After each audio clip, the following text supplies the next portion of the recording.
welcome back to another exciting episode of Camp Hospital. Well, if you're new around here, we've been converting this old 400 square foot garage into a 2-story tiny house cabin right on Lake Erie's North Shore in southern Ontario, Canada. One of these days, we'll get around to digging a big hole and connecting services to the road, but in the meantime, let's get on to today's video.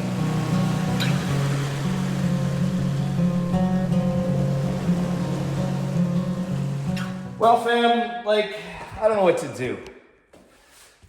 do. You know, when you have multiple teams on multiple projects, things happen. So there's nicks and pencil marks all over the drywall. You know, the contracting team that did trim and doors was not the team that did mud and tape. And I don't feel like making phone calls because the headache of tracking down people, the job's already been paid for. So I think I'm just going to go ahead and do some of these final mudding touches.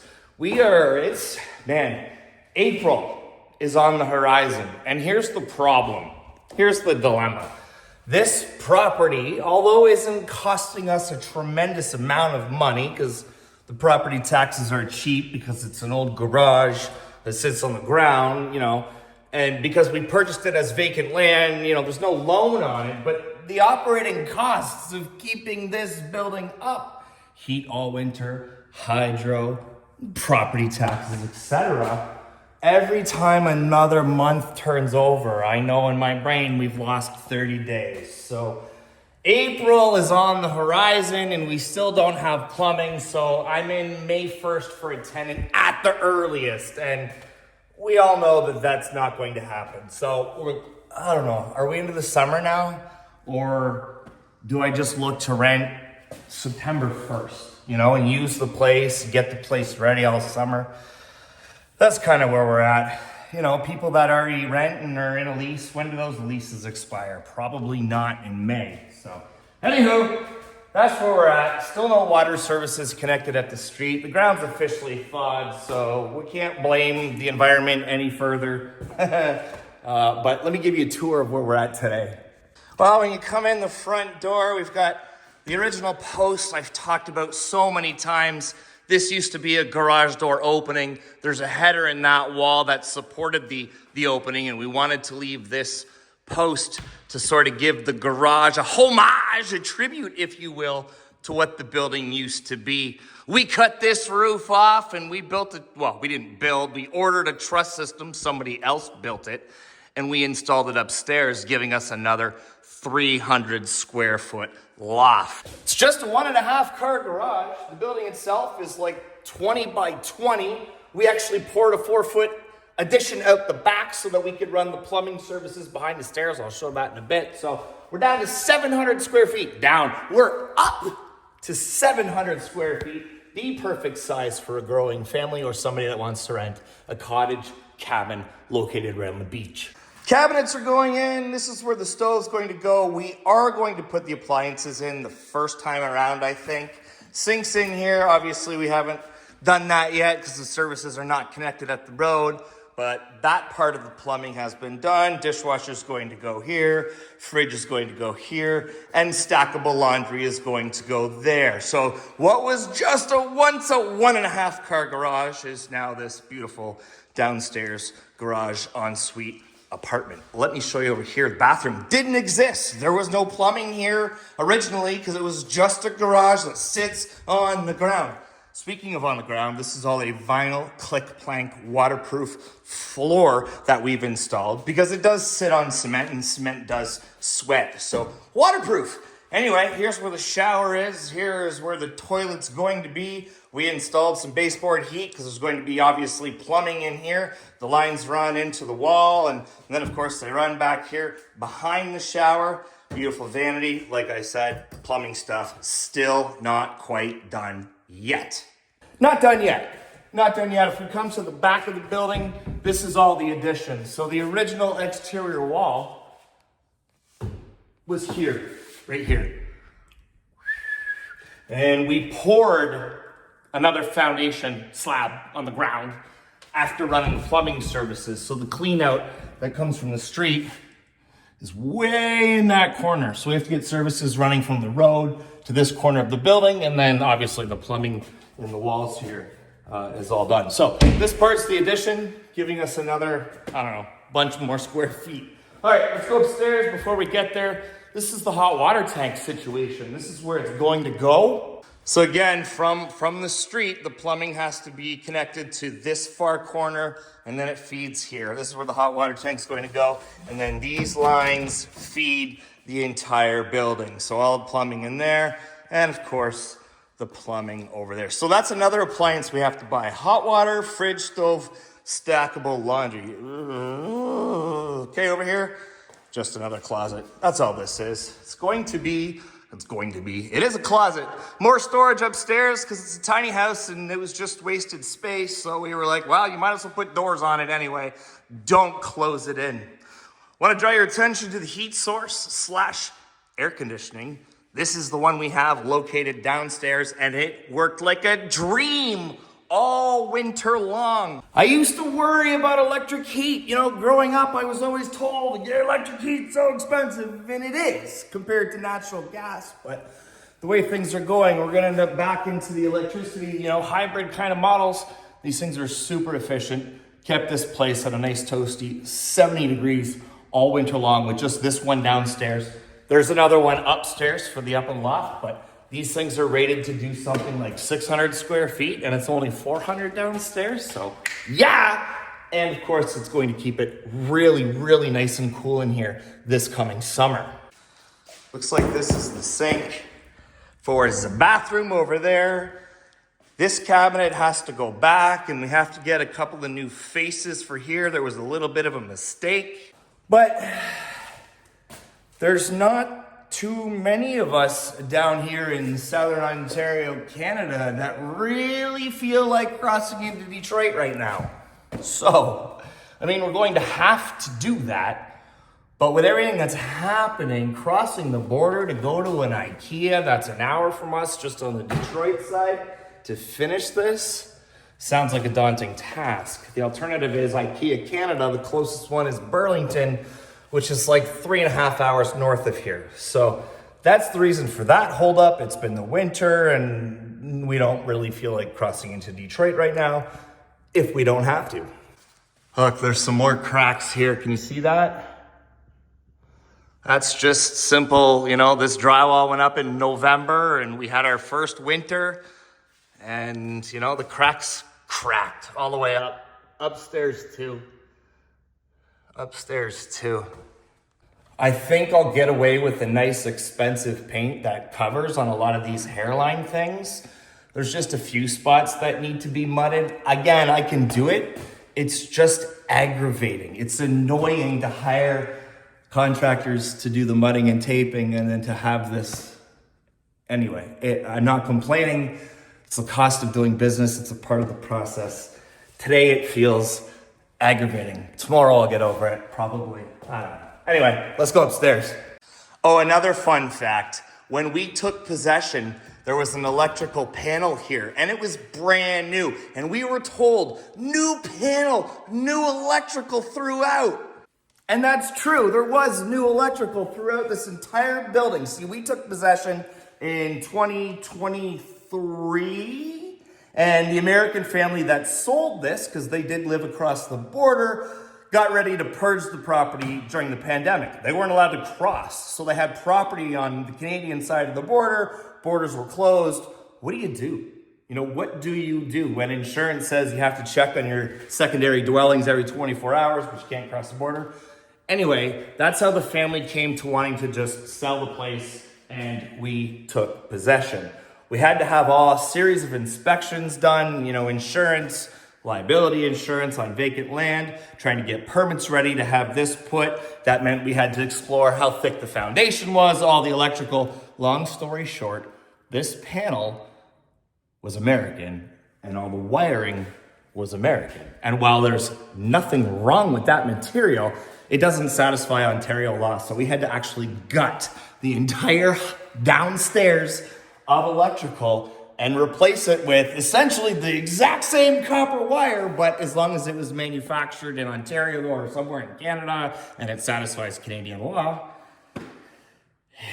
Needless to say, that wasn't a great start to the property because when we took possession with the keys, the understanding was I should be able to switch on a light and have hydro.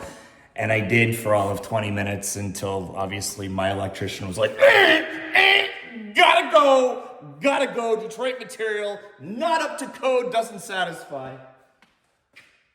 Anyway, again, the cost of doing business. This is real life. I'm not here to sugarcoat it. I want to tell you the ins and outs of what it's like to try and make a buck by converting these old garage structures into tiny houses and then refinancing them. All right, upstairs we go. Flooring's done. It's gorgeous. I'm really happy with it. I'm really happy with the trim profile that we picked.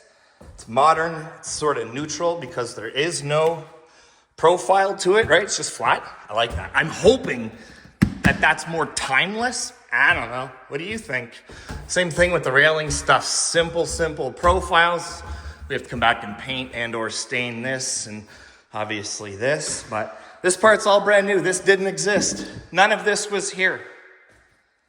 The only thing the garage had from downstairs was one of those stairs, attic stairs access that you pull down and they unfold. That's all this place had. And you couldn't stand up here. It wasn't a loft apartment. It was barely an attic space. We again chopped the roof off, put this truss system upstairs with these knee walls on either side, put the dormers out for the headspace, and bingo bango, we have a 350 square foot apartment right above the downstairs garage. This is what I'm talking about here too. Like, I think paint will cover that. Seems to have happened on the exterior walls where the temperature change is. So this is all spray foamed, insulated because it's a vaulted ceiling, but this is open to the outside. So this was extremely cold all winter. And the thermostats here, right, kept at 67, 68 all winter long. This is where the temperature change is going to be, and this is where the cracking occurred. It's here too. Let me see if I can zoom in. There. It's over here. It's everywhere. It's just about, focus, just about everywhere. So I think I'll go back and fix that stuff created by the environment. But there are some other places here, like, that wasn't the environment. That was Mr. Trim Installer, that did that. Anyway, again, I'm not complaining. I'm really happy with the work. It's fantastic.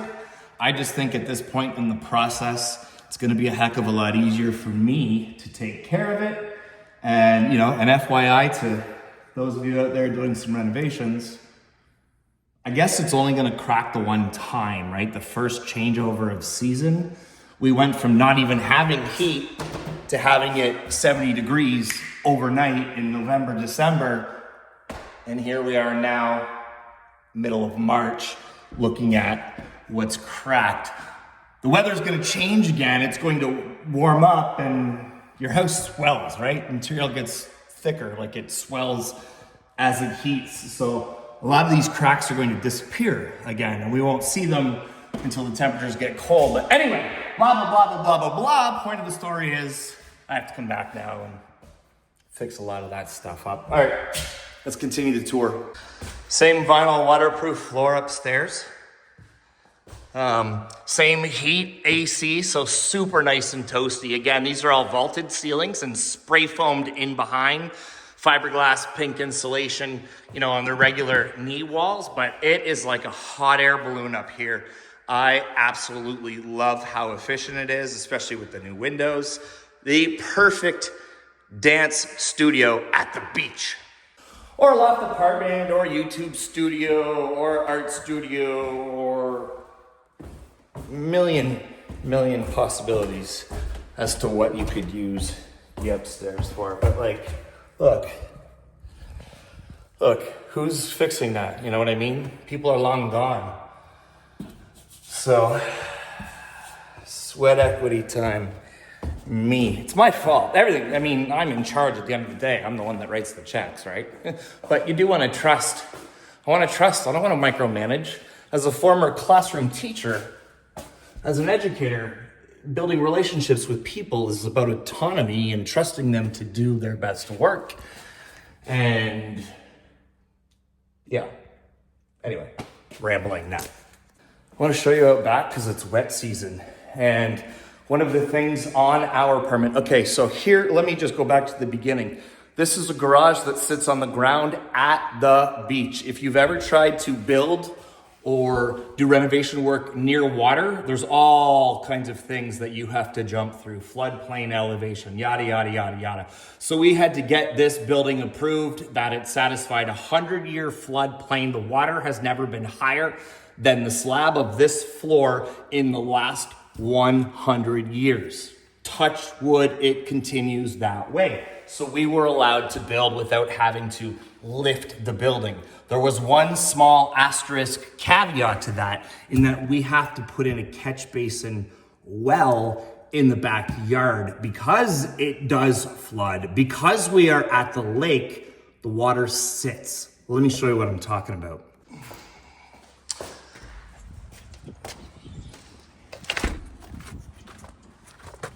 So there's the top. There's the top. The foundation goes another 4 feet down, and the water in the last 100 years has never been higher than this point. So we were allowed to build without having to lift that building. But look, because we're so close to the lake, the water table is so high, everything's mushy now.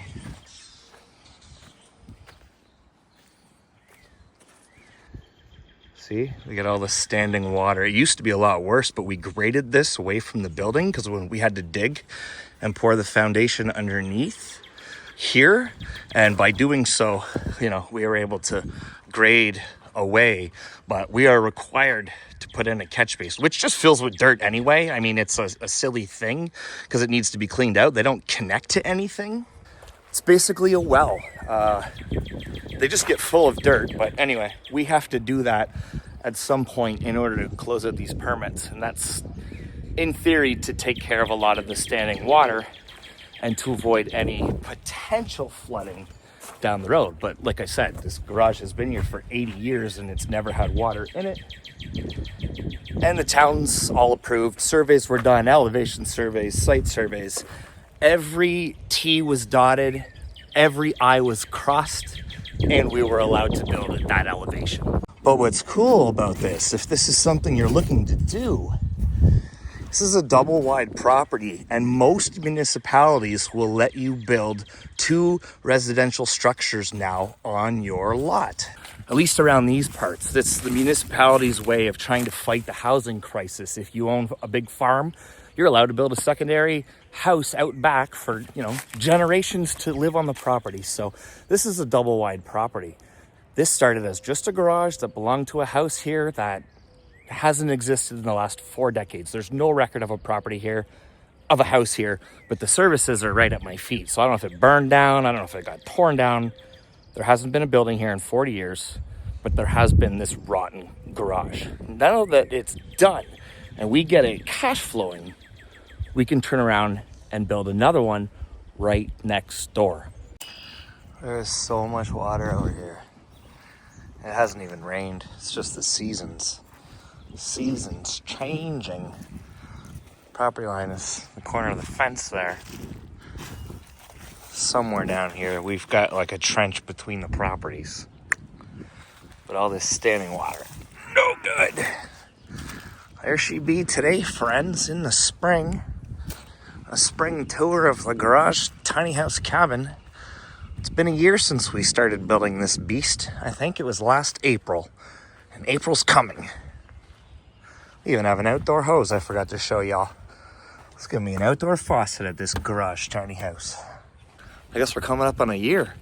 In order to support the load upstairs, we had to pour a 4-foot foundation because the cement slab floor for the garage is only like 2 feet, right? 24 inches, not even. It was a garage floor. Now it's got a 4-foot underground foundation to support the load of the truss system we put upstairs. Well, I think that's it for today. We're at the end of the day. I think it's the end of another video. Thanks for hanging out with me. If you're new around here, please go ahead and hit that like button. Leave us a comment down below. Subscribe, why don't you? Something like 40% of you watch and don't subscribe. Go ahead and hit that button down below. As always, peace and love from Canada's most southern mainland shoreline. Give somebody close to you, tell me matter. Don't forget you matter. Catch y'all on the next one.